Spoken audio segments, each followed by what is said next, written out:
was a whirlwind of ambition. I wanted to be a professor, I wanted to be a lawyer, I wanted to be a model, and I wanted to be an air hostess. By 13, I had zeroed in on economics.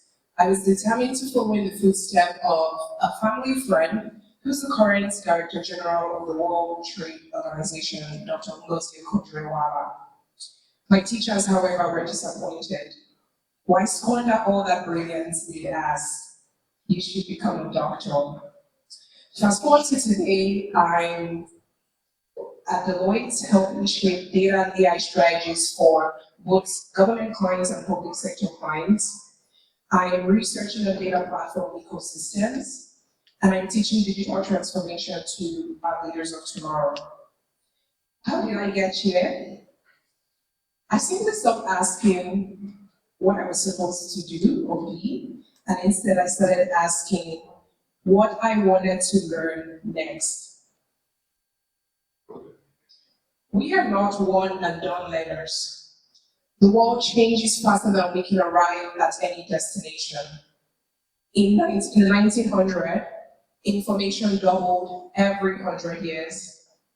In 1945, information doubled every 25 years. Today, information doubles. Can anyone take a guess? Scream out a number. Someone said 30 seconds, but it doubles every 8 to 12 hours. So what this means is that your knowledge yesterday would have sustained a 30-year career, but today, within 2 to 5 years, your skills get outdated. And even now in the AI era, your expertise has a shorter expiration date. The World Economic Forum estimates that by the end of this year, which is just 3 months from now, 80 million jobs will be impacted by AI. Goldman Sachs estimates that number to be about 300 million by 2030. And the unfortunate truth is, the statistics coming out show that the jobs most impacted will be the entry-level jobs. So we need to master reinvention as a source of competitive advantage. Let's take industries as an example. Let's take the transportation business, particularly taxi. The taxi industry was disrupted by Uber a few years ago, and we saw a lot of Uber drivers become taxi drivers become Uber drivers, taxi drivers who just retired, or taxi drivers who stayed unemployed. Today, that industry is experiencing another significant disruption with autonomous vehicles. Google's Waymo is collaborating with Uber in cities like San Francisco and Austin. And the statistics coming out of those cities are starting to show that the number of rides by the autonomous vehicles are starting to exceed the human-controlled Ubers. So if these industries are reinventing, we ourselves need to be intentional. Our rethinking, rebranding, and reigniting, which are all key ingredients to reinventing. The professionals who thrive will be those who don't resist change, but those who will master it as a source of competitive edge. And for me, I'm still becoming. I'm still wondering what I want to be when I grow up. It excites me, some days it even scares me. As a Nigerian Canadian, I've navigated multiple worlds, both professionally and personally. Remember I talked about zeroing in on economics? So I came to Canada 12 years ago for grad studies to read economics, very excited. But then I soon discovered that the problems of developing countries like Nigeria, which made me want to study economics in the first place, were very different from the problems of developed countries like Canada. So I decided I wanted to learn about technology. And due to the factors or the influences around me, I decided that I was going to learn about the world's largest enterprise resource planning software, SAP. It took me a month to be able to even remember how to pronounce ERP SAP. So which is Enterprise Resource Planning, ERP, Systems, Applications, Products, and Data Processing, SAP. That's quite a mouthful. So my master's in economics helped me build a robust foundation in analytical thinking. My training and eventual experience in ERP SAP helped me master operational efficiencies and business processes. And then I got my break into consulting. I was very determined to learn all the facets of technology transformation and do it with clients, different clients solving complex client challenges. These first 3 stages built a strong foundation, and now I'm taking a multifaceted approach, doing data and AI at Deloitte, researching on data platform systems, trying to formalize my training with a PhD in digital transformation and innovation. And I also have the pleasure of being able to pass on lessons learned to students in the Management Information Systems program at the University of Ottawa. You may be wondering, does this not make me all over the place, the jack of all trades? I'd say no. I like to call it the power of multi-potentialism. And I found people throughout history that are like that. Arnold Schwarzenegger. He was a bodybuilder, he was a governor, he was a movie star, he was an entrepreneur, definitely not all at the same time. So if people like that can do that and be that, then nothing stops me. We have the same head, so I definitely can. So, coming back to AI, how do we stay relevant in this AI world? We live in a day and age where we check our phones 143 times a day. 89% of us do it within 10 minutes of waking up. 75% of us do it within 5 minutes of getting a notification. Let's go for a second and ask ourselves a question.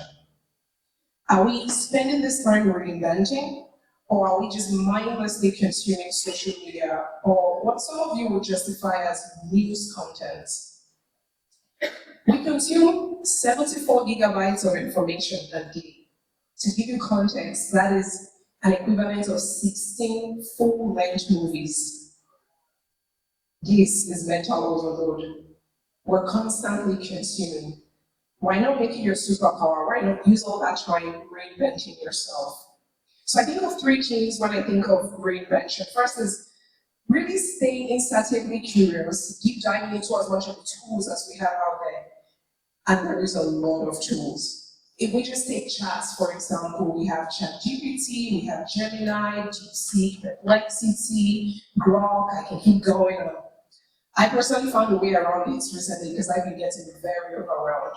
Every time I meet people or somebody in the field, I ask them, how are you using AI? What tools have you found most impactful? And that way, that helps me cut out the noise. The second is we need to be experimenting boldly. For example, today's presentation was powered by a combination of ChatGPT and Gamma.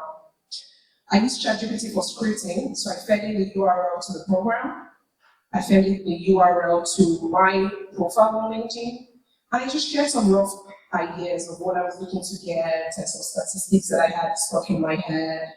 And I got a script that was fed into Gamma to create the first version of this presentation. And obviously I refined it, but that initial work was done for me.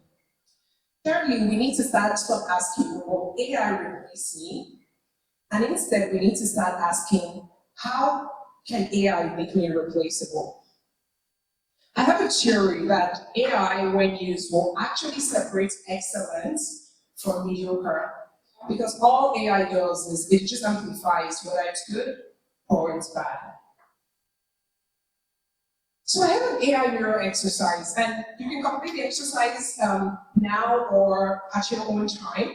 Many of us are here today to either get inspired or build networks, right? But have you thought about how to use AI to achieve those goals, or at least help out? So if you have a chat, an AI chat tool, you can just ask for the professionals, because I know we have a mix of professionals and students. Based only on your digital footprint, what one sentence will an AI write about you? Is this how you want to be perceived? Does it align with your aspirations? And if no, you can even ask, what small changes could shift this narrative? For the students, you can ask the chat tool, I'm aiming for, you type in a dream role or a dream goal. And then ask, what 3 specific actions can I start today to prepare? And some of your students may not even know what you want, and that is perfectly fine. You can even get guidance from AI. You can feed in your academic, whatever it is you're studying now in school. You can feed in whatever experiences that you have, whether it be volunteer experiences, internship, leadership programs in school. You can feed in skill sets, things that you're learning, and any rough thoughts you have in your mind, and ask it to suggest you future-ready goals on how to achieve it. And there you go, you get your mentor in AI. But the caveat here is you have to use a tool, like an AI tool, like an AI chat bot that you engage with very often because it learns about you over time. And if you don't have anyone that you use today, I can just recommend one, ChatGPT. It's free, anyone can use it. Use it for 3 months and come back to this exercise, and you will be amazed at how much you can get. So how do we rise together in this AI era? We need to be learning intentionally. We need to be learning deeply and diversely. And we need to be learning connections. So learning intentionally involves both active and passive learning. Active learning is formal learning, and there's a lot of free learning materials out there. There's LinkedIn, there's Coursera, YouTube. YouTube is a very easy one, there's everything on YouTube. For me, for example, lately I've been learning about AI for data platforms. And what that means is I can take part in conversations, I can understand what people are saying, or at a minimum, I can even just ask intelligent questions.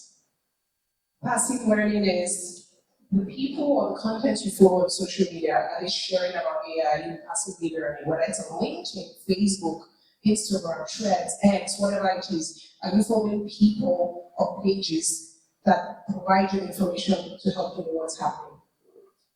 When it comes to true impact, for the second point, the true impact comes from deep dives into AI. We need to commit to mastery as opposed to surface level familiarity, as genuine expertise is forged through intentional practice and seeking deep and diverse perspectives. Finally, the most important piece, we actually had to learn connections. Because let's be honest, technology scales efficiency, but strong connections amplify opportunities. And I say women, we often receive a lot of mentorship, but very few critical sponsors. And the difference here is mentors provide guidance, but sponsors, they actively advocate, recommend, and create opportunities we didn't even know existed. So I'm going to challenge the professionals here today to find someone this year you're going to actively refer, recommend, and elevate. If we go back to the reports that were shared, it says that you saw the gap between ages 10 to 15. Maybe it's focusing on those ages, and you can be mentoring people that are family members, like your nieces, your kids' friends, and just be intentional about it. Because at the end of the day, connections is actually what helps us win, whether it's at work, whether it's in school, or whether it's in life in general. To wrap up, being in STEM is not enough.